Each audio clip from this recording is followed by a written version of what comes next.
Starting off this list in our number 10 spot, we have Animal Court. If you spent some time over on our sister channel Bumblebee or you love history, this may be one that you already know because it truly is a very bizarre part of history. The history of animals being put on trial goes pretty far back, as it is believed it has roots back in ancient Athens, but it was definitely common practice as recently as the 18th century. Clerical courts would go after things like rats, weevils, flies, locusts, and serpents for damaging crops, and when punished, they weren't just liable for damages, they could be banished and excommunicated. Like, imagine trying to banish a fly. You're like, get out of here. I don't know. This isn't where it ends though. In civil criminal court, they'd have livestock being tried for violence against humans. Like, I'm sorry, Your Honor, my client could not tell the prosecution that she didn't want to be milked because she is a cow. Kicking was simply the only way. I'm sorry, but this one is fully my favorite story. So in 16th century France, a jurist named Barthélemy had the best and funniest defense for a group of rats who were being put on trial but failed to show up for their court date. I would have said, I apologize, Your Honor, but my clients were helping a young boy named Alfredo, but this guy just argued that perhaps the summons had not been issued widely enough. A new summons was then issued, and when the rats failed to show up for their second court date, he then justified it again, saying, quote, "On the ground of the length and difficulty of the journey and the serious perils which attend it, owing to the unwearied vigilance of their mortal enemies, the cats." I want this guy to be my lawyer. There are endless tales of the bizarrities of animal trials throughout history. Some are silly like this rat one, but some are very questionable and considerably darker as well. In our number 9 spot today, we have the timeline. Cleopatra is well known for being the queen of the Ptolemaic kingdom of Egypt from 51 to 30 BC, and she was its last active ruler. When many of us think of ancient Egypt, while there are plenty of famous rulers and figures from the time, Cleopatra is one of the first names we think of.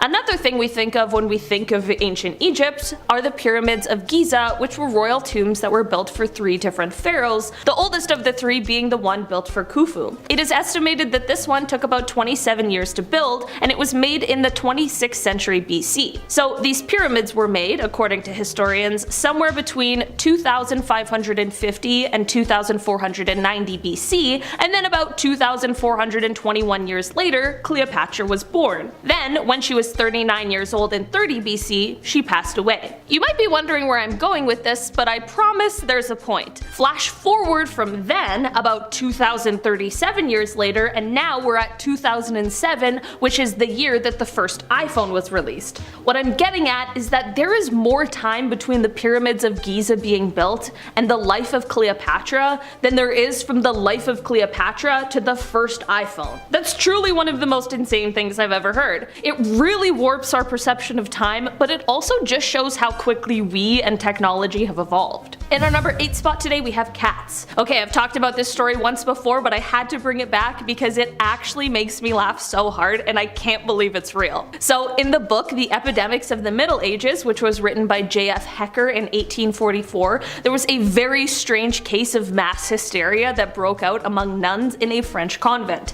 The exact time of this situation wasn't specified, but we know it was in the Middle Ages, of course, and honestly, when you hear what happened, time is the least important part of this story. So basically, one day a nun in this French convent started to meow like a cat. I'm not sure why, I'm not sure how this started, all I know is that it happened. And then you know what else happened? Other nuns in the convent also began to meow like cats. Eventually it became such a thing that all of the nuns in the convent would meow together for a certain period of time, and of course everyone surrounding this area was like, what the f is going on right now? Apparently the way that this stopped was the police came and threatened to whip the nuns if the meowing didn't stop, and that's all it took. I guess they probably could have just thrown some cucumbers down and called it a day.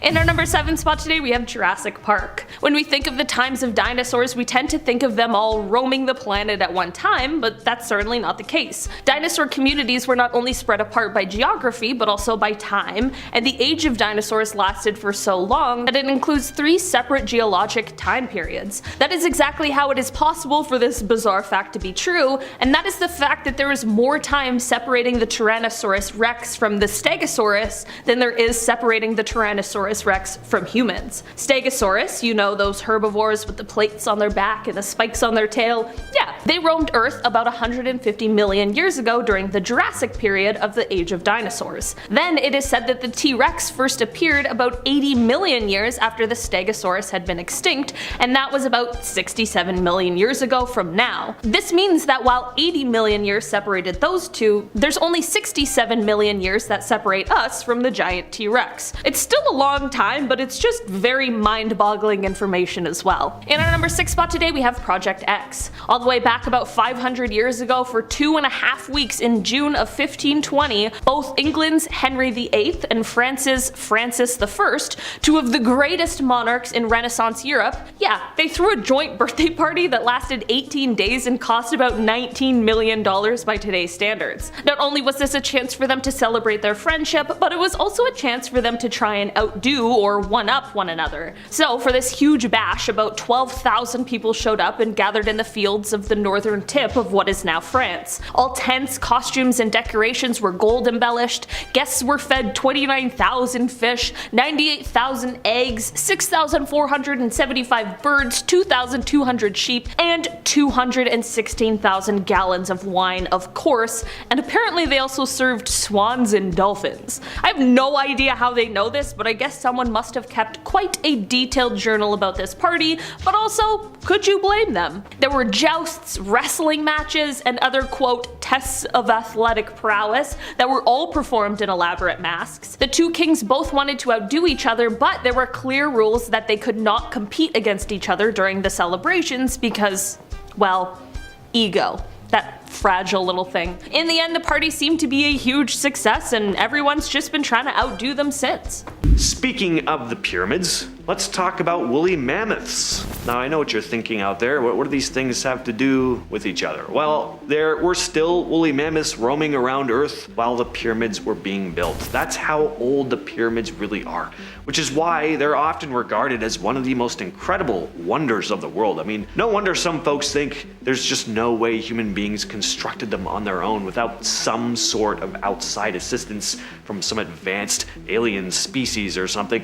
A lot of people think the mammoths died about 10,000 years ago, and that was that, but a small number of them survived in several places for another 6,000 years or so. In fact, a population of woolly mammoths roamed Wrangel Island off the coast of Siberia as recently as 3,700 years ago. So even centuries after the Great Pyramid of Giza and Stonehenge was completed, these prehistoric mammoths were still roaming the earth. What do you think is older, Oxford University or the Aztec Empire? Yeah, it's Oxford. It's pretty wild to think about, but Oxford University is actually older than the Aztec Empire. The Aztecs, who are famous for their impressive temples and all their rich culture, they started building their capital city, Tenochtitlan, in 1325. That's the same place we now call Mexico City. Meanwhile, over in England, Oxford University had already been up and running since 1096. That's just crazy to think about. While Oxford students were hitting the books, the Aztecs were just beginning to lay the foundations of their empire. Mostly because today, Oxford is still very much around. New students arrive every year, while the Aztec Empire feels again like this long lost age where there are only these mysterious, esoteric remnants left behind. Just weird to think about. You'd probably think anyone directly associated with the Civil War died a long time ago, but that is not the case with Helen Viola Jackson. She was born in 1916 and was the last surviving widow of a Civil War veteran. And when did she die? 4 years ago. She died in 2020 at the age of 101. Helen was just a young girl during the Great Depression when she met James Bolin, a much older man who had fought for the Union in the Civil War. And by older, I mean crazy older. Helen was 17, Bolin was 93. They got married. Don't worry though, it's not as icky as it sounds. This was a purely practical marriage. Helen's family was struggling, and Bolin didn't want to go into a home. He asked Helen to marry him so she could have his military pension after he passed away. It was a mutually beneficial thing and actually happened more than you'd probably think. They cared about each other, sure, but not in that way. At least I don't think. I hope not. Helen never talked much about the marriage. She kept it a secret for a lot of years because she was just worried about what other people would think, and I mean, fair enough. It wasn't until she was much older that she started sharing her story, revealing a personal connection to a war that ended over 150 years before she died. Mike the Headless Chicken. It sounds like the title of an adult comedy cartoon, but this is a true story. There should absolutely be a movie based on this though. Our story begins in 1945 in Colorado. A farmer named Lloyd Olson decides it's time to make some dinner, so he goes out to the yard to chop off the head of one of his chickens.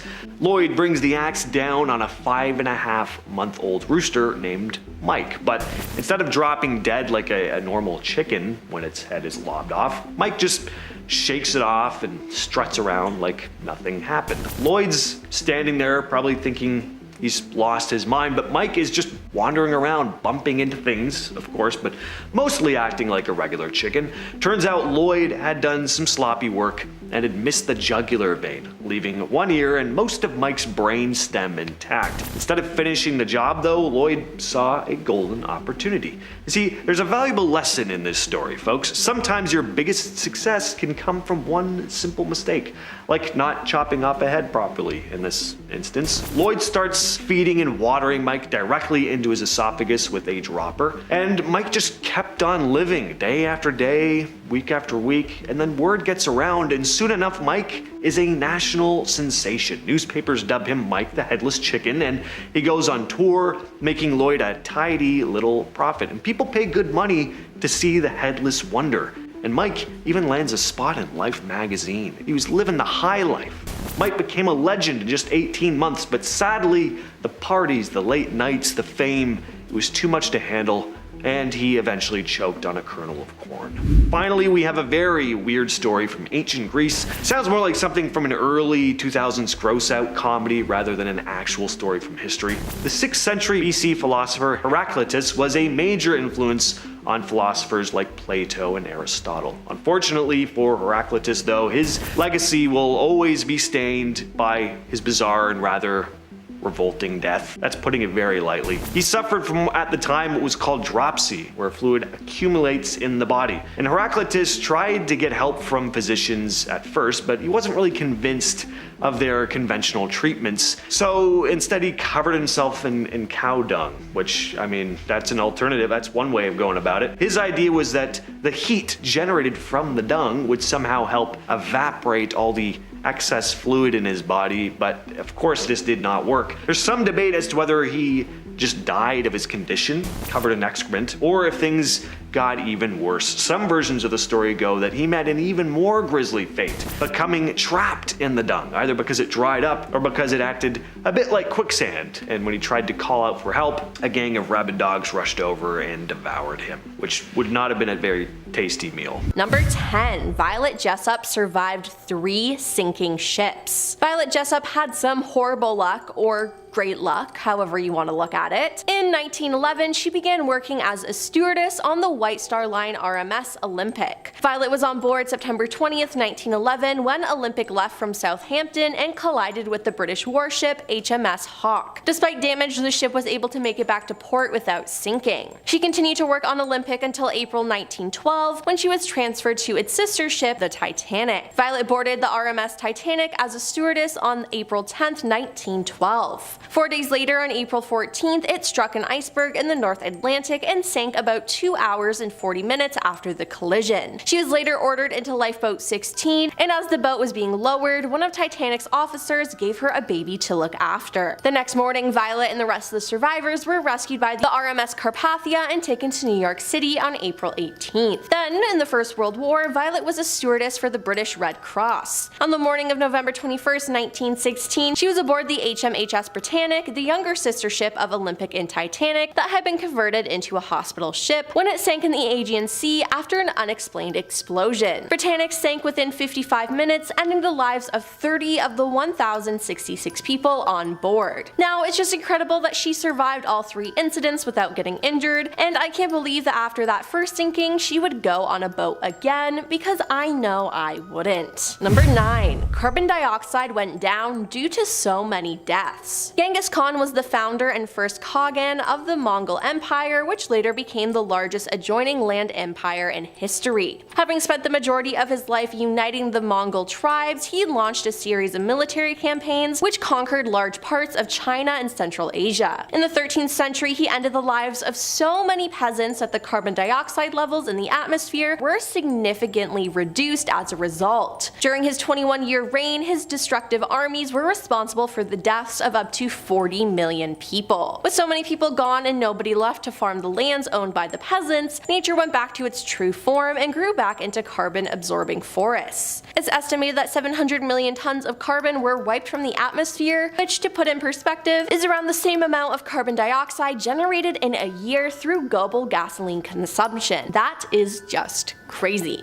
Number 8. The unlucky town of St Pierre. In the late 1890s and early 1900s, St Pierre, Martinique was known as a beautiful town, but there was a darkness looming over it, a volcano. Citizens of the area were so used to the volcanic activity that no one took it seriously when the fresh steaming vent holes and earth tremors started during April 1902. The minor explosions began at the summit of the volcano, ash began to rain down continuously, and the nauseating stench of sulfur filled the air, but for some reason they stayed in the town. Even worse, more than 100 snakes slithered down and invaded the town. Yeah, snakes. And they ended the lives of 50 people, and people still stayed living there. Then on May 5th, a landslide of boiling mud and water from the Etang Sec crater spilled into the River Blanche and 23 workmen died. This was followed by a tsunami that ended the lives of hundreds of people. Now this naturally caused concern in the town and many people wanted to leave. So yeah, people just stayed there and went on with their lives while all of this was happening. Even after the whole snake situation, it couldn't be me. Now 3 days later, on May 8th, Mount Pelee finally exploded, sending an avalanche of white-hot lava straight towards the town. Within 3 minutes, St. Pierre was completely obliterated of its 30,000 population, and there were only 2 people who survived. Number 7. The Great Stink. Yes, this is a real thing. The Great Stink was an event in central London during July and August of 1858 in which the hot weather exacerbated the smell of untreated human waste and industrial effluent that was present on the banks of the River Thames. The problem had been mounting for some years, with aging and inadequate sewer systems that emptied directly into the Thames. The ensuing melee, which was further aggravated by pointless rumors, made people believe that the bad odor was capable of causing communicable diseases such as cholera. The smell, combined with possible side effects, prompted authorities to seek help of a civil engineer, Joseph Bazalgette. His proposal ensured that the sewage was no longer dumped on the shores of the Thames. Joseph's work ensured that sewage was no longer dumped onto the shores of the Thames and brought an end to the cholera outbreaks. His actions are thought to have saved more lives than the efforts of any other Victorian official. And his sewer system operates into the 21st century, servicing a city that has grown to the population of over 8 million.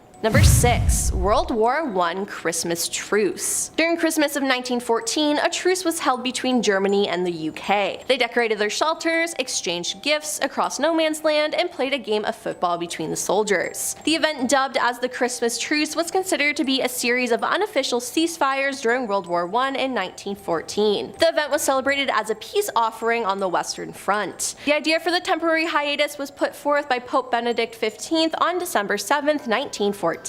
Both Germany and the United Kingdom refused to declare an official ceasefire. However, soldiers from both sides declared a temporary ceasefire on their own. They gathered together and celebrated the season of joy by singing carols. They also exchanged gifts that included cigarettes and plum puddings, and a good gesture, soldiers from both sides played a friendly game of soccer. Now this is so sweet and cute to me, like, aww. We're now at our 5th and halfway mark with Danielle du Toit. The irony behind this next story is mind-blowing. So Danielle du Toit was a South African astronomer. Over his life, he discovered and co-discovered several comets. He also spent his days giving lectures. On September 28th, 1981, he gave a lecture on how death can strike anyone at any time. As soon as the lecture was done, he popped a mint into his mouth. The mint then slid to the back of his throat, he choked on it, and died right then and there. So yeah, I'd say his lecture was pretty spot on. In our 4th spot today, we have Harry Zigland. Now, this story is kind of controversial. Some say it's an old wives' tale. Others say that it actually did happen. Now, if it did happen, then this is the definition of karma. So back in the day, there was a man named Harry Zigland who broke a woman's heart. She was so heartbroken that she took her own life. Her brother was so devastated and angry at Harry that he vowed to get revenge on him. So he went out to find Harry with his gun and shot at him. Harry fell to the floor, and the brother, thinking that he had succeeded in killing him, grabbed his gun and took his own life. But Harry survived. The bullet didn't strike him. Instead, it hit and got lodged into a nearby tree. 3 years later, Henry was using dynamite to remove the tree. When he blew it up, the explosion sent the bullet out of the tree, and it hit and instantly killed him. It took karma 3 years, but it finally caught up to him. Coming in at number 3, we have the Hoover Dam. Over the course of the construction of the Hoover Dam, there were 96 deaths. The first death was of a man named J.G. or George Turney. It occurred on December 20th, 1922. He sadly lost his life after drowning in the dam. 14 years later, on the exact anniversary of this guy's death, his son, Patrick Turney, lost his life. He fell from an electrical tower and died. This was also the final death reported during the construction of the dam, meaning the first man to die and the last man were father and son, and it happened on the exact same day. Coming in at number 2, we have Jack Frost and Other Stories. Some things are just meant to be, and you'll believe this once you hear this next story.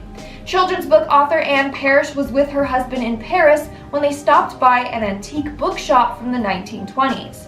While in there, she found a copy of Jack Frost and Other Stories. She told her husband that that was her favorite book as a child. Well, when he opened the book, it had her name written inside of it. It read Anne Parrish, 209N Weber Street, Colorado Springs. So not only did it have Anne's name in the book, but it had the place she grew up in, Colorado Springs. Seems like Anne was meant to find that book.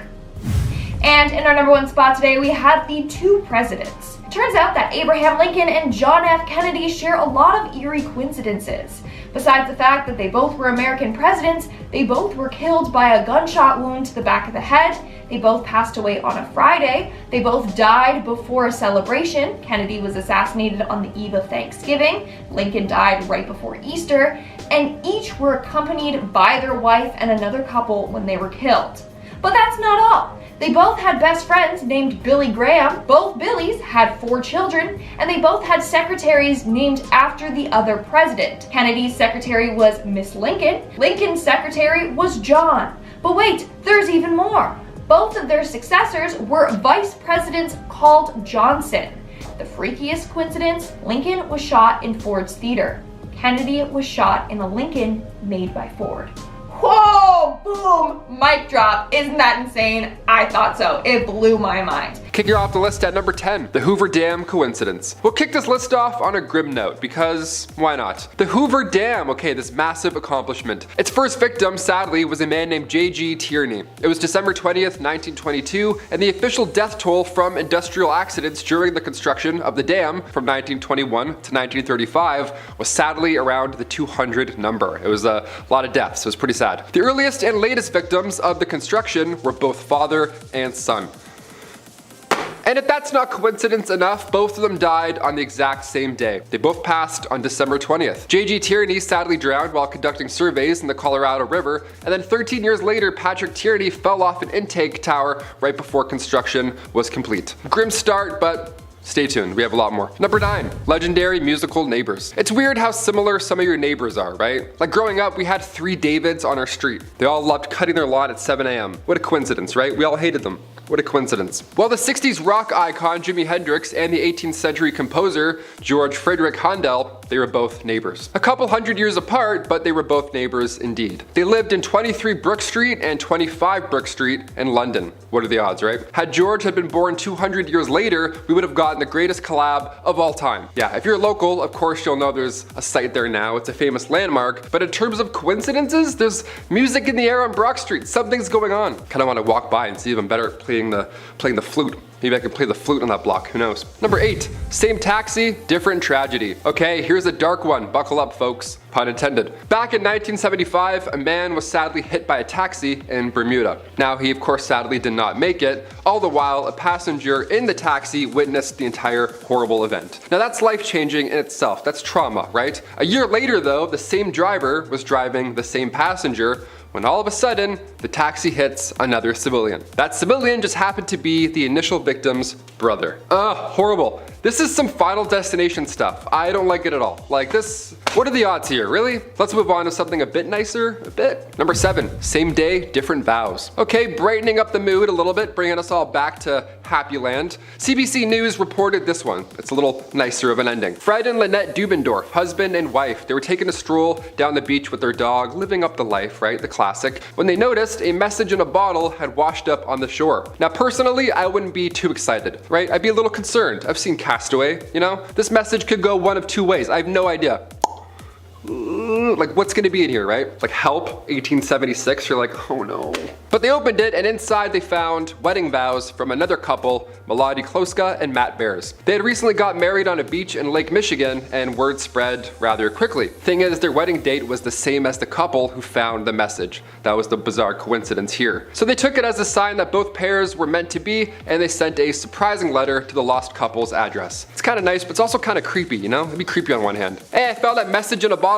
Cool, nice address, lovely home. Cool, I'll be back in a bit. Hope it works out. Who puts their address on a message? That's just asking for disaster. Number 6, $1 marriage. The story of Esther and Paul Gratchen. Okay, this one goes out to all the single folks out there, okay? Keep hanging on. Love's coming, it's out there. See, Paul had decided on asking Esther to marry him, and around the same time, he caught himself about to spend a $1 bill on a sandwich. But the dollar bill randomly had the name Esther on it. Okay, so he framed it. Obviously, this was a bizarre coincidence, and Paul recognized this. And when he showed Esther later, she was speechless, right? She loved it, but she didn't tell Paul her side of the story until after they tied the knot. See, much earlier, when Esther and a group of friends were all going through a breakup, they wrote their names on a dollar bill and said, whoever brings this bill back to them, they'll marry that man. Now Esther didn't tell Paul the full story until after they got married because, well, she was worried this coincidence would have scared him away. Yeah, more than fair. Hey, I have a dollar bill and it's your name on it, so we have to get married now. So you're like, what? Bye. We are now at our 5th and halfway mark with Anthony Hopkins. In the early 1970s, Anthony Hopkins was casted to play Koista in The Girl from Petrovka. This film was based on the book of the same name. Now, to prepare for the role, he was going to read the book. However, he was unable to find any copy of the book in any bookstore. He searched all over the place, but to no avail. Then, randomly one day, as he was sitting in the London tube station, he found a copy of that book just laying around.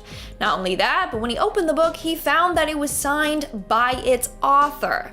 Literally, the universe brought him what he was looking for. What are the odds of someone leaving that book behind and then Anthony finding it? The very book he was desperately looking for. Coming in at number 4, we have The Close Calls. In 2014, Dutch cyclist Martin de Jong had plans to head from Amsterdam to Kuala Lumpur. He was scheduled to be on Malaysia Airlines Flight 17. But before his flight, he bumped his ticket up to catch a later flight because it was cheaper. That is the airline that was shot down while flying over eastern Ukraine. All passengers lost their lives. That's not all. In March, he had a flight from Kuala Lumpur to Beijing. Again, he decided to bump his ticket up at the last minute to get a cheaper deal. And it's a good thing that he did. He was scheduled to be on Malaysia Airlines Flight 370, the one that disappeared, never to be seen again. So Martin escaped death twice, all because he wanted a better deal and save some money. He's a lucky, lucky man, but also unlucky that he was supposed to be on both of those flights. In our 3rd spot, we have the plum pudding. Mathematician Joseph Mazur shared this creepy coincidence involving French poet Émile Deschamps with plum pudding in his book Fluke. So back in the day, a man named Émile was first introduced to plum pudding by a man named Mr. de Forgebus. From that moment on, every time he had plum pudding, he would encounter Mr. de Forgebus, and I hope I'm saying his name right. The second time he had plum pudding, he was at a restaurant and ordered it, but the waiter was like, sorry, we just sold the last pudding to this man, and points to the back of the restaurant. Lo and behold, it was Mr. de Forgebou. A decade later, he went to a dinner party, and at the party they were serving plum pudding. Emile made a joke like, who's this party for, Mr. de Forgebou? And at that very moment, he walked through the door. But he wasn't even supposed to be at that party. He had accidentally come to the wrong door on his way to another dinner party. So what are the odds that every time that this man had plum pudding, Mr. de Forgebou was there? It's kind of like Beetlejuice, you say his name 3 times and he'll appear, except in this case, you have plum pudding and he'll appear. Moving on to number 2, we have Flight 666. Now this one gives me the absolute creeps. On Friday the 13th, Flight 666 departed from Copenhagen and landed in Helsinki, aka H-E-L, hell. Let me say that again for you. Flight 666 flew to hell on Friday the 13th. I don't know about you, but if I was scheduled on that flight, I would cancel immediately. I ain't taking no chances. But thankfully, the flight landed safely in Helsinki. Thank gosh it did, because that seems like one cursed flight. It's plain creepy how it lined up exactly like that. Pun intended. Get it? Plain creepy. And in our number 1 spot today, we have the prediction of James Dean's death. On September 30th, 1955, James Dean died in a car accident. He was only 24 years old. And it seems like a man named Alec Guinness actually predicted this would happen. He warned Dean and said, and I quote, "If you get in that car, you will be found dead in it by this time next week." A week later, Dean was involved in a terrible car accident and he sadly lost his life. In fact, Alec had said that the car was sinister, and I think he's right. Later, parts of the car were recovered and resold and placed into other cars. All the car owners who had parts of James Dean's car were also involved in deadly crashes. Not only that, but the mechanic working on the car died after the car rolled off the back of a truck and crushed the legs of the mechanic. So Alec was onto something here and tried to warn Dean. Number 10, twins named Jim. Okay, we'll kick this part 2 off on a lighter note. This one gets a little dark, so we'll ease our way in, The twins named Jim. Okay, that sounds like a 2026 comedy hit already. Back in 1979, a set of twins were reunited when they were 39 years old at the time. This was of course a big moment in their lives. For 37 years, they barely knew of each other's existence. Then when they finally met, the long lost twins had more in common than they could have ever thought. For starters, both had been named Jim. I spoiled that in the fun title earlier. But their adoptive parents both named the lads Jim. That's insane. Jim? Like of all names, really? And both Jims just happened to love math and carpentry. Both also had jobs and security. And both also had ex-wives named Linda. And they both since married a woman named Betty. This isn't like, what?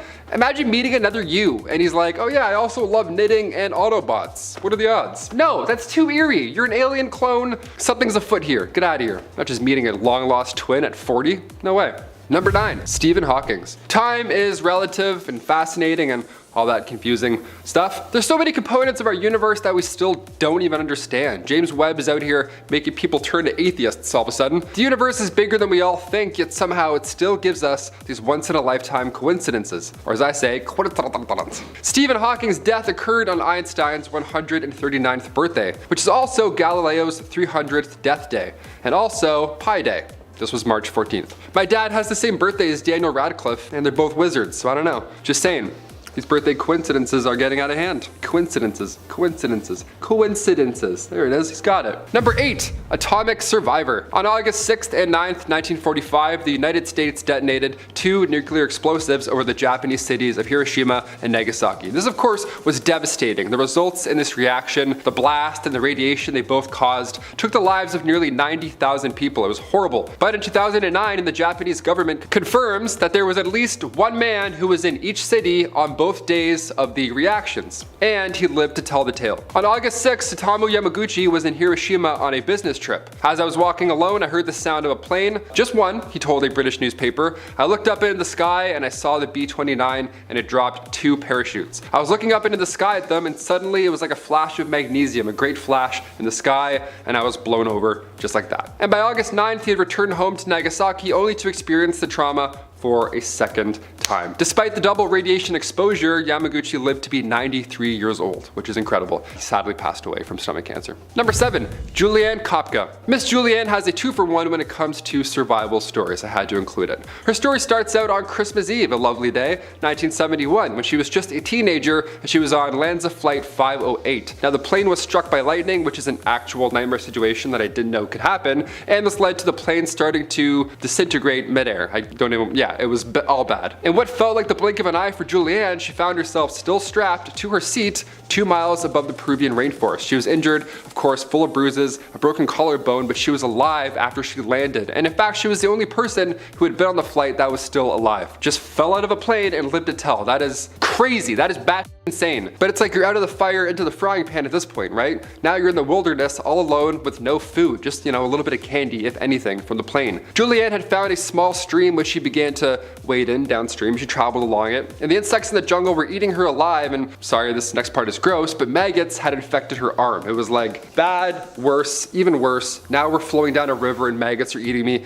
This is incredible. Julianne ended up coming across a sort of encampment where she found a few supplies, and she was so smart and was able to give herself a little bit of first aid, which included pouring gasoline on the infected arm, which then led to all the, disgusting bugs and maggots leaving it, because they're like, hey, I'm not a fan of gasoline, lunch is over, see you later. And then just a few hours later, a few lumber workers found her, and they gave her more first aid treatment and took her to an area that was more populated, where she was then airlifted for medical treatment. Now, in 2000, her story was told through the documentary titled Wings of Hope, which was directed by Werner Herzog, who particularly took interest in the story because, one, it's obviously incredible, as I was just explaining it. I read this and I'm like, it's crazy. But two, Werner Herzog also had a seat booked on that flight, and he would have been on that same flight if it wasn't for a last-minute change of plans. That should be number 1, really. Number 6, Comet family. Okay, this one's good. The odds of being hit or killed by a meteor are 1 in 2 million, or something like that, right? It's crazy. But even so, back in 1954, residents in Talladega County, Alabama, noticed a ball of fire heading towards the Earth. Now, back then we didn't have Twitter, right? We couldn't warn anybody that a meteor was possibly gonna hit us. We also really didn't know if it was gonna hit or not, or how big it was, so it was alarming. Especially for Anne Elizabeth Hodges, who got hit by said space rock. Yeah, she only got grazed, but with these odds, it's still possible. Wild. Now, cut to recent history, the Comet family in France. Their house was hit by a meteor. I'll say that again. The Comet family was hit by a...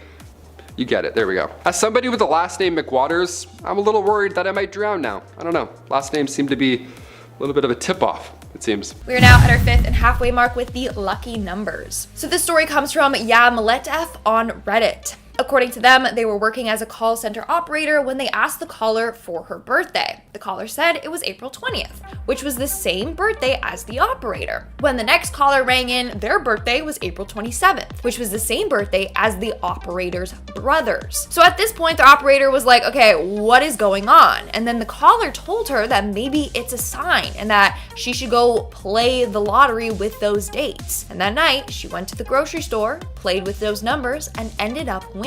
It was only $380, but still, that's better than nothing. What are the odds that the winning numbers correlated to the caller's birthdays? In our 4th spot, we have the birthdays. According to a woman named Carrie Lee Simmons, her and her best friend share a number of eerie similarities. First, they both have the same birthdays. Not only that, but turns out that they were born in the same hospital, and their mothers shared the same recovery room. Keep in mind that their mothers were complete strangers. Then, 17 years later, the two connected and became best friends. When they found out that they were practically born beside each other, they completely freaked out. That's how you know that friendship is meant to be. In our 3rd spot, we have the sign. This next story is from Reddit user EricFP23. So the day in which her grandfather died, her mother had been sitting in bed next to him, comforting him. Before he passed, she whispered to him, "Tell Richie I say hi." Richie was her ex-husband who had passed away a couple years earlier. A couple of days after her grandfather's passing, Erica and her mom were at Walgreens when all of a sudden a huge truck drove by with some writing written on the side of it. It read, "Richie says hi." I am speechless. Like, that's just goosebumps. And Erica and her mom were speechless too. It's either just a super eerie coincidence or Richie sent that message from the grave. Moving on to number 2, we have the taxi driver. I'm sorry, but this one is a little depressing compared to the other stories on today's list. In 1974, a man was riding his moped scooter in Bermuda when he was struck and killed by a taxi. 1 year later, his twin brother was riding the exact same scooter when he was struck and killed by a taxi as well. The taxi was driven by the exact same driver who took his brother's life. So not only did the twins die the exact same way, but they had been killed by the exact same person. And in our number 1 spot today, we have the life savior. When Su Weifang of China was 50 years old, he was outside near a river by his home when he saw a boy drowning. So he jumped in and saved his life. 30 years later, he rescued another boy from the river. This boy had slipped and fell into the river and didn't know how to swim. Once again, Weifang jumped in and saved this boy's life. Well, turns out that the 2 people he saved were related. They were father and son. 30 years ago, he saved the boy's father from drowning. Then he saved the father's son from drowning in the same river. So they believe that this man is their guardian angel. Alright guys, that's all for today's video. Which one of these coincidences creeped you out the most? They're all pretty eerie in their own way if you ask me. Some historical facts are just too bizarre to believe. What famous video game company was around at the same time as Jack the Ripper? What prehistoric animal was still alive at the time the pyramids were being built? Who is Mike the Headless Chicken? Watch and find out. Alright, how insane is this? Nintendo was around at the same time Jack the Ripper was stalking the streets. Yeah, Nintendo's actually been around since the 80s. The 1880s. It was founded in 1889 in Japan by a craftsman named Fusijiro Yamauchi. Of course, the company really took off in 1981 with Donkey Kong and Super Mario Bros. A few years later, but they started out making handcrafted playing cards in the late 1800s. The Ripper's spree was carried out in 1888, but not only was he still being whispered about in the streets and written about in the paper at the time, but there were several killings lasting into the early 1890s that some people speculated the Ripper was responsible for. Nintendo and Jack the Ripper, 2 things I would have never associated with each other. Very weird to picture a company that feels so contemporary being around at the same time as the man who's often referred to as the first modern day serial killer. Star Wars and the guillotine. Or guillotine. Some people say it either way. Star Wars, one of the first modern day blockbusters. It spawned a whole new genre of cinema. It's probably the most iconic film franchise in history. Star Wars is old by like Gen Z standards, like sure, but in the grand scheme of things, it's very modern. People are still fans to this day. Disney churns out subpar Star Wars content like every month. So it may be kind of surprising to learn that the first Star Wars movie came out the same year that France carried out its last execution by guillotine. Yeah, what a weird clash that is. A movie that helped spawn the modern special effects driven blockbusters full of actors that are still alive and working today, and an execution method that we often associate with this long forgotten time. But no, 1977 marked the end, apparently. In fact, it wasn't even abolished until 1981. 77 was just the final time it was actually used. McDonald's also has a bit of a connection to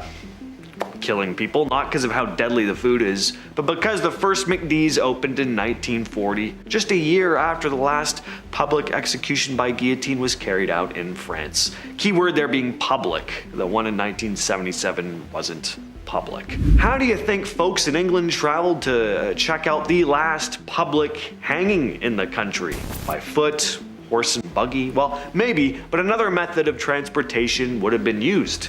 The subway. Yeah. Pretty weird to think about, but you could have taken the London Underground to watch England's last public hanging on May 26th of 1868.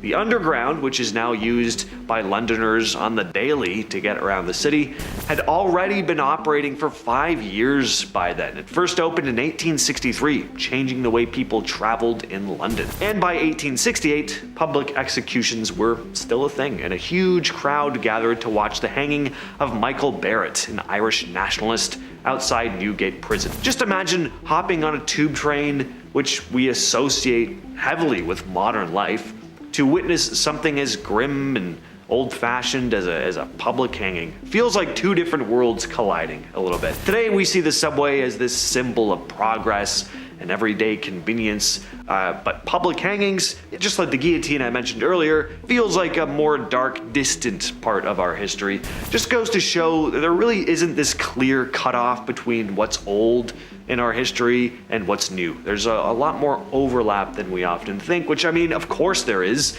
Time is just this ever-flowing thing, but it's just weird when you step back and you put it all into perspective. Does it get any more delicious than an Oreo cookie? Even in a life and death situation, I could go for one of these. Too bad those violin players on the Titanic didn't have an Oreo cookie to bite into right before playing out their last tune as the ship started to go down. Turns out they could have though. The first Oreo cookie was sold the same year the Titanic sunk. In fact, Oreo came out about a month before 1,500 people died in the accident. But as my buddy told me the day he got back from his grandfather's funeral, I did get these nice dress pants out of it, so you win some, you lose some. Now, I said the folks on the Titanic could have had an Oreo. It's not exactly true. They weren't available overseas yet. If they had made it to their destination, they could have tried one, but instead of dunking a delicious cookie in a cool glass of milk, they were dunked themselves into ice-cold water, never to return. Thus is life. Cleopatra, the legendary Egyptian queen, is often, rightfully so, associated with the pyramids, but she actually lived closer to a more modern historical event than the construction of the Great Pyramids. Believe it or not, but Cleopatra lived closer to the first moon landing than the building of the pyramids in Giza. How nuts is that to think about? She lived from 69 to 30 BC, but the pyramids had been constructed long before her, from about 2550 to 2490 BC. 1969 was closer by a pretty hefty chunk. The moon landing happened 1,999 years after her death, while the pyramids were completed 2,400 years before she was born. In this same vein, the pyramids were considered ancient to the ancient Romans. That's odd to think about too. In a number 5 spot today, we have the Emperor of the United States. Some of you may have heard of this man before, but truthfully I had never heard of this absolutely bonkers story until doing this video. Basically, Joshua Norton was just a guy from San Francisco. Imagine if I just ended the point there. I'm not going to, but how annoying would that be? Anyway, he just hated all of the political stuff that was going on at the time and figured he could do a better job, and instead of just posting about that on Facebook, he decided to actually do something. It wasn't the best something, but it was still something nonetheless. He basically just proclaimed that he was now the Emperor of the United States and Protector of Mexico. Okay, sure, Josh. So basically, while he had no real power, he just went around and people liked him so much that they started to treat him like he was royalty. Like so much so that any currency that was issued under his name would be accepted at a ton of places in the area. At one point in time, he was taken into custody by a private security force because I guess he was having some sort of mental health struggle, and so many people in the city were upset about it that not only did the police chief let him go because he hadn't committed any actual crime, but he, Joshua, also gave an imperial pardon to the man who had detained him. Another time, a riot formed in the city and was getting pretty aggressive, and Joshua just stood in front of them and calmly prayed, which ended up actually dispersing the crowd. Apparently there's a ton of other crazy stuff he also did, and this just barely scratches the surface. In our number 4 spot today, we have the elder shark. The Earth has a long history that predates humans by quite a bit, and when we think back to the origins of the Earth, it once looked like a completely different planet than it does now. In fact, the Earth has undergone a ton of changes throughout its 4.5 billion year life so far, and while the Earth was once a very uninhabitable place for plant and animal life, it slowly has become a great home for both. So what if I told you that sharks have a longer history on this Earth than trees do? It sounds strange, but according to experts, the earliest species that scientists can classify as a tree lived about 350 million years ago. That's still a super long time, obviously, but sharks can still be traced back to at least 50 million years earlier. Sharks have fossil records that date back to some 400 million years ago, which clearly places them quite a bit ahead of trees.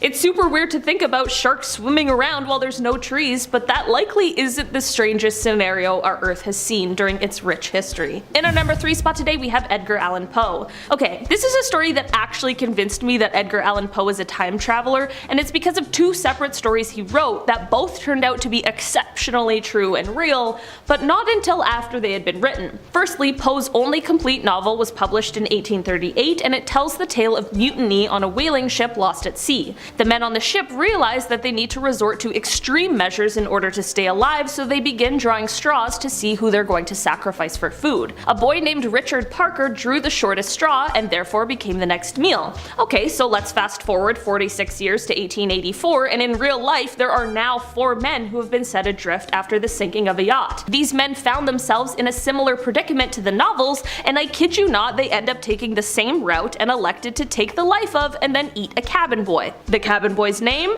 Richard Parker! Okay, so that's weird example number 1, now here's number 2.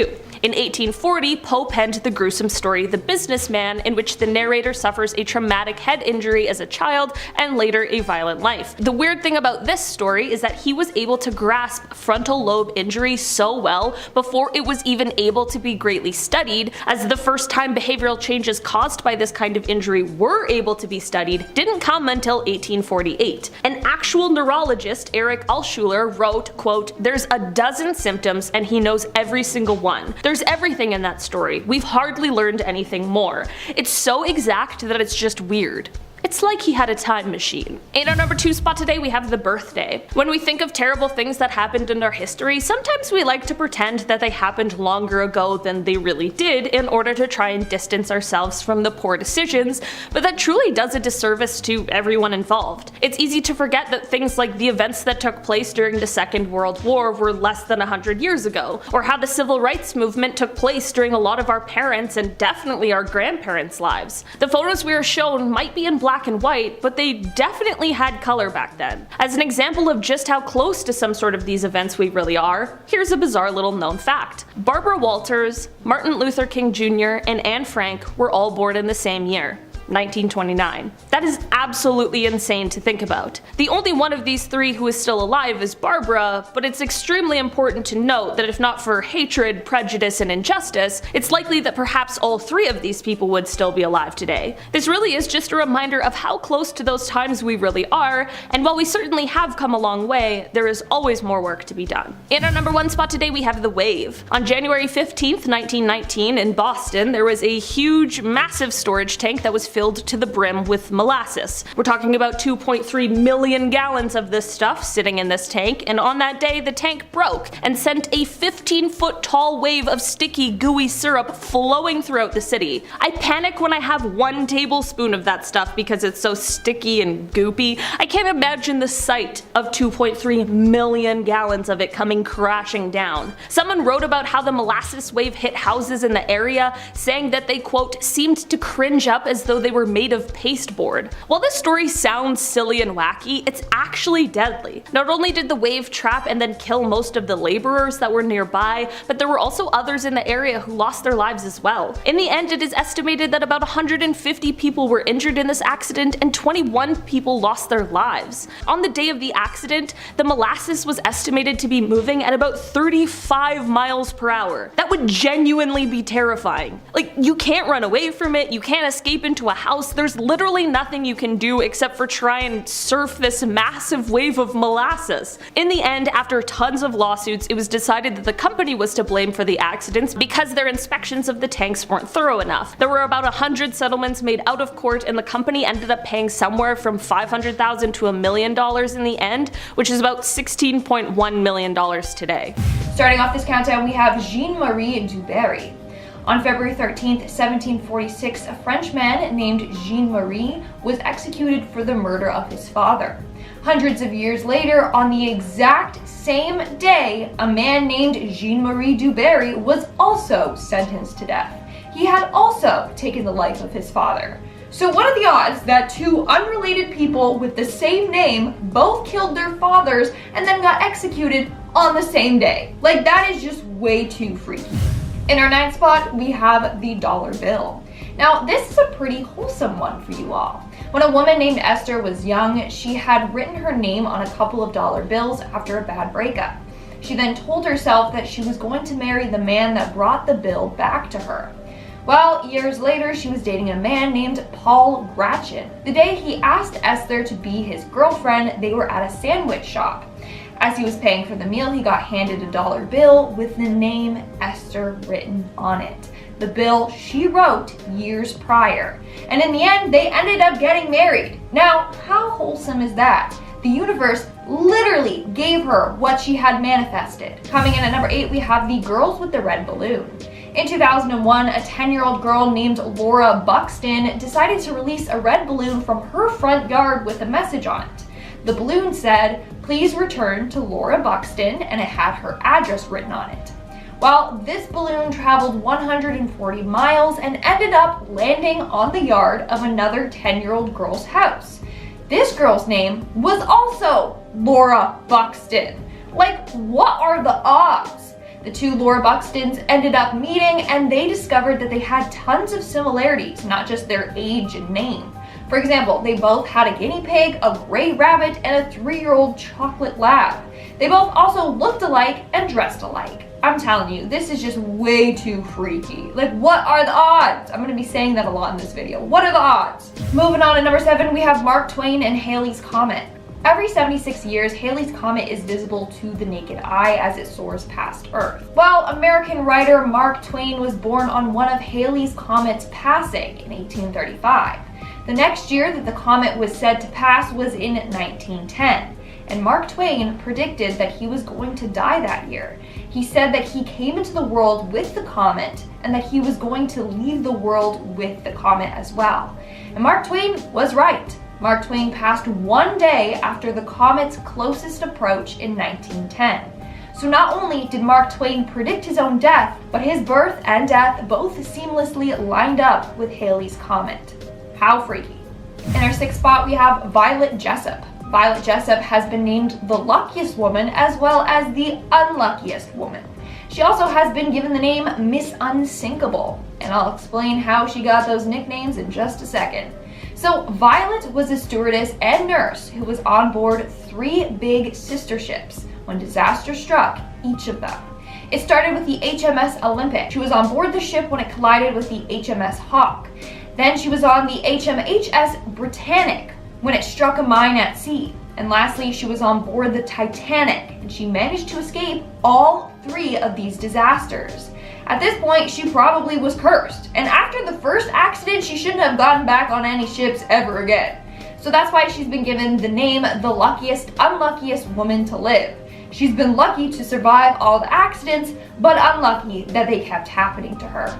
Number 5. A baboon was employed. Jack, a Chekma baboon, worked as a railway signal changer in South Africa for 9 years. Yep, you heard that right. He was initially employed as a pet assistant to a disabled railway signalman named James Wide. James, who was a double-leg amputee, purchased Jack and trained him to push his wheelchair and operate rail signals under his supervision. The idea of a baboon manning the signals caused an investigation to be initiated, and the authorities, though skeptical, after witnessing his job competency, officially employed Jack. The celebrity employee was paid 20 cents a day and half a bottle of beer every week. Throughout the 9 years of his employment, Jack never committed a single mistake. Now, I don't know if this is amazing or exploiting an animal, but it's absolutely insane. Number 4. The Dancing Plague. The Dancing Plague was a case of dancing mania that occurred in modern-day France in the Holy Roman Empire from July 1518 to September 1518. Somewhere between 50 and 400 people took dancing for weeks. The outbreak began in July 1518 when a woman by the name Cleopatra began dancing fervently in the street in Strasbourg. She kept up this constant dancing for a week straight. Soon, 36 others joined in on the dancing chaos. In August of that same year, the Dancing Plague had claimed 400 victims. Dancers were beginning to collapse, and it is said some even died due to stroke or heart attacks. No one knew what was causing this reaction, which meant no one understood how to remedy the situation either. Now, by early September, the outbreak began to subside as the dancers were sent to a mountain shrine to pray for absolution. Now, there are many theories behind the phenomenon, the most popular being stress-induced mass hysteria, suggested by John Waller. Other theories include ergo and religious explanations. Number 3. The doctor with a 300% mortality rate. Robert Liston, a surgeon in the 1800s, performed an operation with a 300% mortality rate. Instead of saving the patient, he ended the lives of 3 people. He was renowned for being one of the fastest surgeons alive, which at that time was a very good thing. Anesthesia as we know it didn't exist, so patients were awake for the entire procedure, meaning the shorter it was, the better. Robert was performing a leg amputation, but worked so fast that he accidentally cut off fingers on his assistant's hand. Both the patient and the assistant died later of gangrene, most likely due to the saw being unclean. And what about the third death? Well, doctors and other spectators would often watch these surgeries from the gallery, which was much more up close and personal than medical galleries today. During the procedure, Robert accidentally swiped an elderly doctor with a blade, slicing the fabric of the doctor's suit coat. Thinking he had been cut open, the doctor went into shock and died of a subsequent heart attack. Thus, 3 people died during an operation that was meant to save 1 life. Number 2. Clogged toilet sinks submarine. During World War II, the German submarine U-1206 joined the war in early April 1945. Commander Karl Adolf Schlitt proudly captained the crew into battle. However, they forgot one crucial weapon in their war with the Allied forces, a plunger. At the time, the British submarines would store the excrement on the boat and dump it once they returned to land. German submarines were far more advanced and had a complicated toilet system that would shoot waste into the sea. But after being at sea for a few weeks, the submarine's toilet system malfunctioned, leading to a smelly problem. The situation soon became dire as seawater and sewage poured into the sub and began mixing with the ship's battery. With no choices left, Schlitt ordered the submarine to resurface immediately. Unfortunately, they resurfaced near Scotland and caught the attention of the nearby British Royal Navy. Within moments, they were attacked and died. Now, this is actually kind of funny because what do you mean that happened with the toilet? And coming in at number 1 is the disappearance of Prime Minister Harold Holt. On December 17, 1967, Harold Holt, the Prime Minister of Australia, disappeared while swimming in the sea near Porsta, Victoria. Harold knew the area well and had swum there many times before. He did not hesitate in entering the water despite a large swell and visible currents. He swam with one other person as the others he was with considered it unsafe, and he swam into deeper waters and was dragged out into sea. The others called out to him, but he did not raise his arms or cry for help. He soon slipped under the waves and out of sight. The Victoria Police were contacted and initiated what became one of the largest search operations in Australian history. The entire Australian Defence Force was put on high alert. An enormous search operation was mounted and around the beach with helicopters, watercraft, police divers, 2 naval diving teams, and more than 340 people were involved in the search. Strangely, his body was never recovered. He was presumed to have died, and his memorial service was 5 days later, attended by many world leaders. Now, it's generally agreed that the disappearance was a simple case of an accidental drowning, but a number of conspiracy theories surfaced. In 1968, a story in the Sunday Observer claimed that Harold had been assassinated by the US Central Intelligence Agency, supposedly because he intended to pull Australia out of Vietnam. Also, suggestions were made that Harold had his life ended by the North Vietnamese after being incapacitated by a nerve agent, of course, or that he had faked his own death to be with a lover. In 1983, British journalist Anthony Gray published The Prime Minister Was a Spy, in which he claimed that Harold was a long-life spy for the People's Republic of China. According to Anthony, Harold faked his own death to defect to China and was collected by frogmen who dragged him to a waiting submarine. So what happened, I guess we'll never know, but it seems he just went poof. Starting off this countdown, we have Thomas W. Lawson. Thomas W. Lawson was a British stockbroker who in 1907 published a book called Friday the 13th. The story was about a stockbroker who tried to make the entire stock market crash on Friday the 13th, hence the name of the book. Little did he know that he would eerily predict the future. On Friday, December 13th of 1907, a ship named Thomas W. Lawson, named after a completely different Thomas W. Lawson, not the author, set sail on her first transatlantic voyage. That day, she sank. Isn't that bizarre? A ship named Thomas W. Lawson crashed and sunk on Friday the 13th. I'm telling you, this guy predicted the future whether he meant to or not. Moving on to number 9, we have the start and end of America's Civil War. In July of 1861, Wilmer McLean's Virginia home was involved in the first battle of Bull Run. In fact, the general of the battle wrote a diary entry about a cannonball crashing through McLean's kitchen. He wrote, and I quote, "A federal shell fell into the fireplace of my headquarters at the McLean house." Now, due to safety reasons, McLean moved his family home from the front lines to a new home in Appomattox County. Well, guess what? The battle ended up ending in his parlor in 1865. So it started in his backyard and ended in his parlor. So he was involved in the beginning and the end. Moving on to number 8, we have the birth chart. This story was shared by Raina Lee R on Reddit. So according to her, her brother's doctor would always get his chart mixed up at the office. And that's because there was another kid under his care with the same first and last name. To make things weirder, they were both born on the same day, just different months of the same year. And their mothers had the same name. What are the odds of that? I'll be saying that a lot in this video, so get used to it. But for someone to have the same first and last name as you, it's absolutely wild. And the same doctor. I just hope that they met and became best friends. Coming in at number 7, we have the Marks. This story was shared by Pata95 Nishta on Reddit. And this story is about to blow your mind. So according to her, her best friend from elementary school has 3 sisters. All 3 sisters grew up to marry engineers. Not only that, but all of their husbands were named Mark. And her best friend, I guess, followed this tradition because when she got older, she also married an engineer named Mark. What are the odds that all husbands' names were Mark and all of them are engineers? This is wild to me. Like, did the sisters do that on purpose? Are all engineers just named Mark? Also, that must be so confusing at family get-togethers and dinners. In our 6th spot, we have the meteor. So it said that the odds of being hit by a meteor is 1 in 840 million. So the odds of this happening are very, very, very slim. It's next to impossible. Well, the impossible happened to a family in France. One night they were hit by a meteor which had been flying through space for more than 4.5 billion years without hitting a target. Then all of a sudden it just crashed into their home. Thankfully, no one was hurt. The odd part here is that the family's last name was Comet.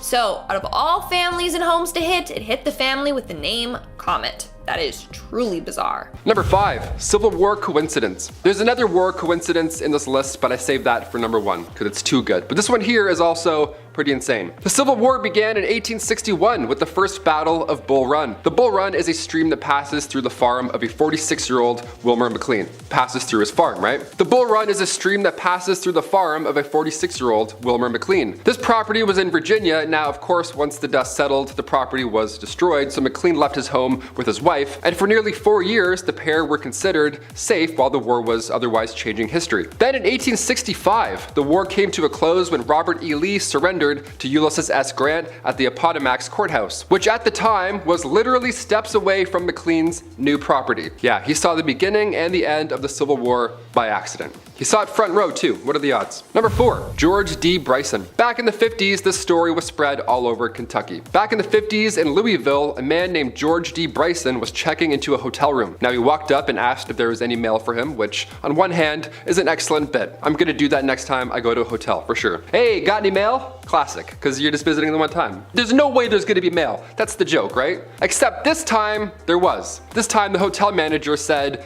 yes, and there was in fact mail from the previous occupant of the room, who had also had the same name, George D. Bryson. Yeah, what are the odds, right? I remember one time I met another McWaters, and he was not related to me, and he also was not thrilled that we had the same name at all. It was the most bizarre thing. I was like, hey, can we talk about this? He's like, yeah, cool. I'm like, are you my brother? I don't want you to be anymore. Get out of here. Then I got Kyle, and I was like, you know what? Change your name. Now you're my new brother. Replace this guy. Number 3, Yanny and Laurel. Before we wrap up this curious list, we have to throw a fun recent one in as well. Remember this Yanny Laurel thing back in 2018? I only heard Yanny for like 2 weeks straight. I heard Yanny. That's it. For 2 weeks, guaranteed. I was determined that it was Yanny, okay? And then one day I listened and it was Laurel, and then I couldn't go back. It was just Laurel all of a sudden. Like, it immediately just changed. It was a completely different word. I felt sick. I was like, is this real life? How is this happening? This got everybody talking. What is this phenomenon that happens? Same with the dress mishap. What is going on? Well, many believe these viral illusions are proof that we're living in a simulation.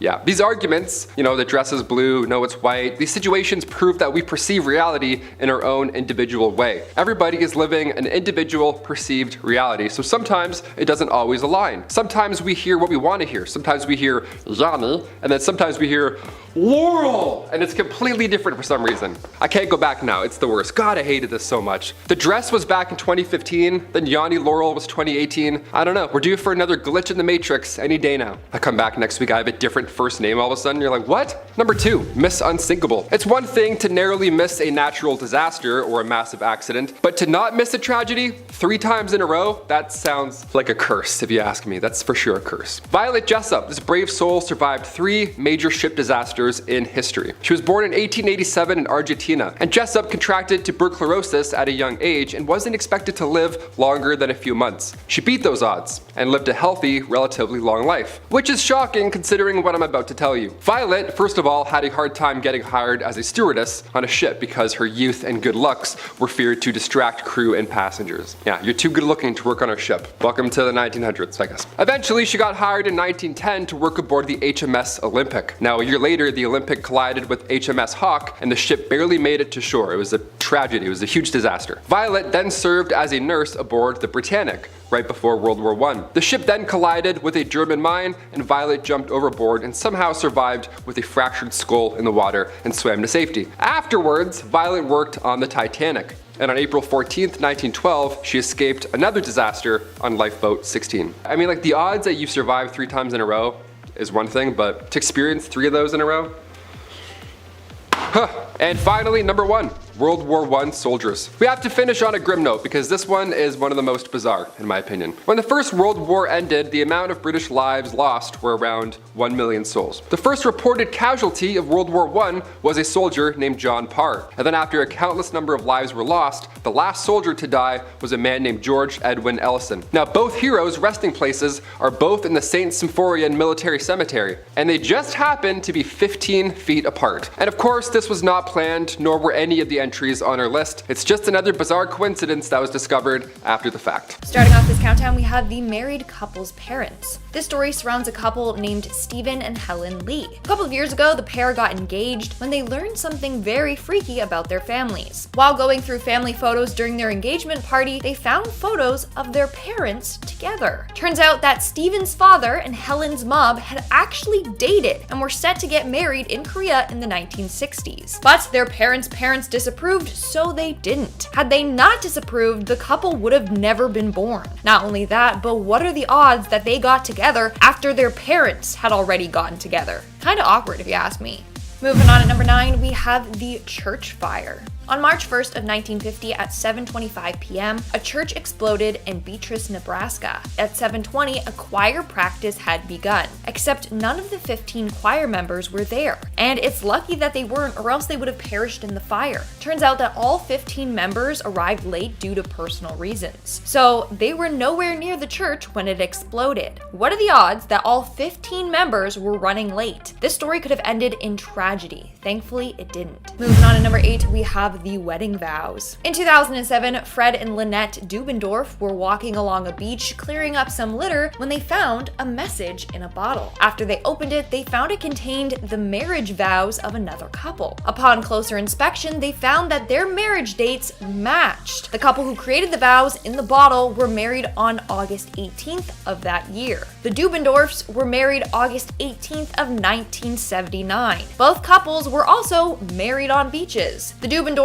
were in complete shock and actually reached out to the other couple. Thankfully, the couple left their address in the bottle. Both couples now believe that their marriages were meant to be, especially Matt and Melody, the couple that wrote the vows in a bottle, who had several failed marriages before finding each other. They were skeptical about getting married again, but this to them is a sign that it was meant to be. Moving on to number 7, we have Edgar Allan Poe. This is one of the freakiest coincidences I have ever read about. So in 1838, Edgar Allan Poe wrote his only complete novel. It was called The Narrative of Arthur Gordon Pym of Nantucket. The book was about Arthur Pym, who goes on a nautical adventure. He hops on a boat as a stowaway and hides out there. But while aboard the ship, a mutiny occurs and a number of crew members lose their life. There's only 4 members aboard the ship now. One of the men was named Richard Parker. They kept him alive to help them control the ship. However, they encountered a terrible storm and things went south. The remaining 4 people on board are struggling to find food. So Richard was like, let's draw straws. Whoever gets the shortest straw will be killed and the others can eat them. So they did as Richard said, and he ended up drawing the shortest straw and then was eaten by his crew members. Believe it or not, but 46 years after that book was published, this happened in real life. In May of 1884, 4 men were traveling from England to Australia when they found themselves fighting for their lives. The men decided to draw straws and see who they should eat. The cabin boy drew the smallest straw. What was the cabin boy's name? Richard Parker.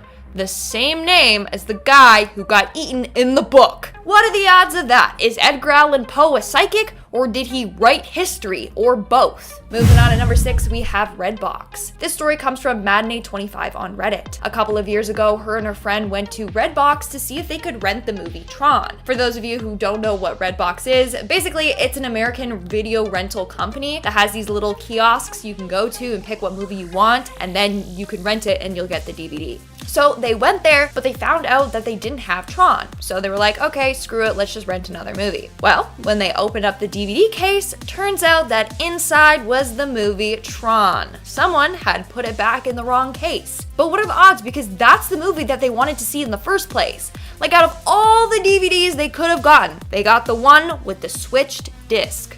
And number 5, World Cup. An episode from The Simpsons back in 1997 called The Cartridge Family shows Mexico and Portugal going head to head in football. Like soccer football, not like, football. You get it. Springfield residents are told to go see this match to determine which nation is the greatest on Earth, Mexico or Portugal. So when the 2018 World Cup then rolled around much later, pun intended, fans were excited that this was now coming true, but at the same time had a laugh determining that Ronaldo must have missed that penalty intentionally so that the prediction would come true. That's like the theory now, that Ronaldo missed to make The Simpsons correct. A lot of theories for that one, it's always fun. But recently it's been announced that Qatar will host a tournament in November and December 2022 rather than usual June-July dates. Another World Cup, another chance for The Simpsons to add another prediction to their already impressive list. That's a creepy show. I have another Simpsons one coming up, but we'll see. Number 4, Mars Life.